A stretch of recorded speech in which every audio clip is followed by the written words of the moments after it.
guys, ngayon naman POM-QM tayo ng queuing theory na model number 3 na MD1. So, na-compute na natin siya manually and i-check natin siya sa POM-QM if tama lahat ng mga nakuha natin sa ito.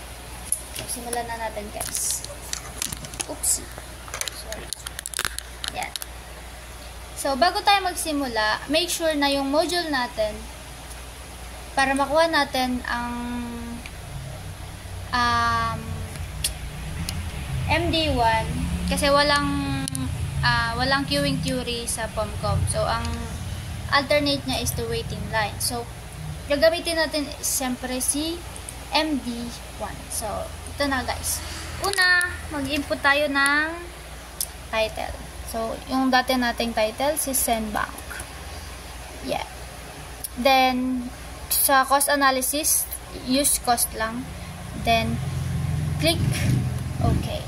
Then, yan na guys. So, input na tayo.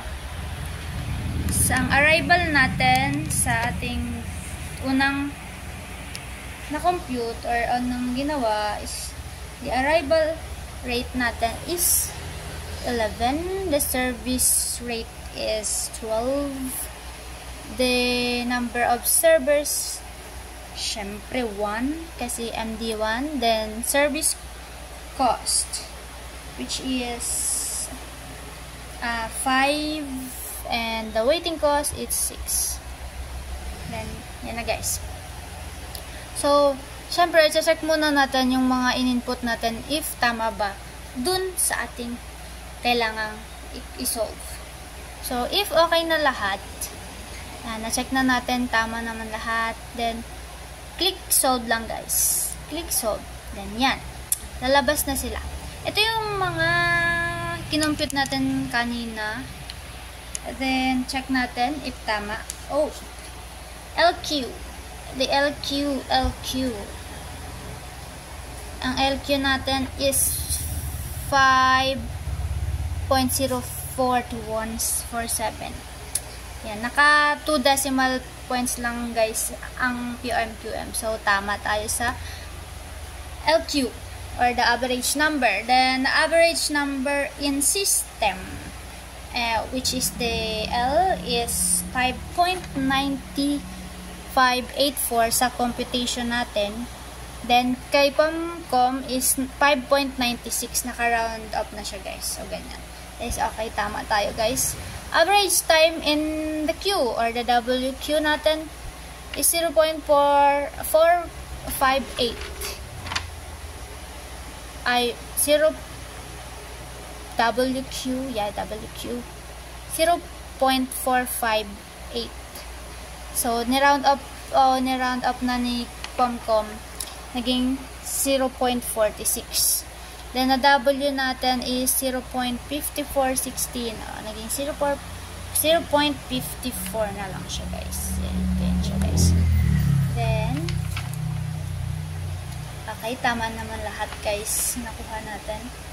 Sa total cost natin. Total cost natin per hour is 40.75. 40.75. Yan. Then, sa total labor cost or shift is 35. Yes. Okay. Then, kapag gusto niya pa, guys, makita yung iba pang solution, meron dito sa baba, I think. Oh, there's no. Ito lang siya, guys. Wala siyang iba. Hindi kagaya ng mga naunang model. Meron pa silang graph sa baba. Dito, sa banda dito. Banda dito. But it's okay, guys. So, nakita naman natin na yung mga na-compute natin sa paper, is tama pagdating sa POM-QM. So, ganun lang guys. Simple lang pag-check sa POM-QM ng ating mga sinusolve na queuing theory or other operation research topics. So, ayan lang guys. Thank you.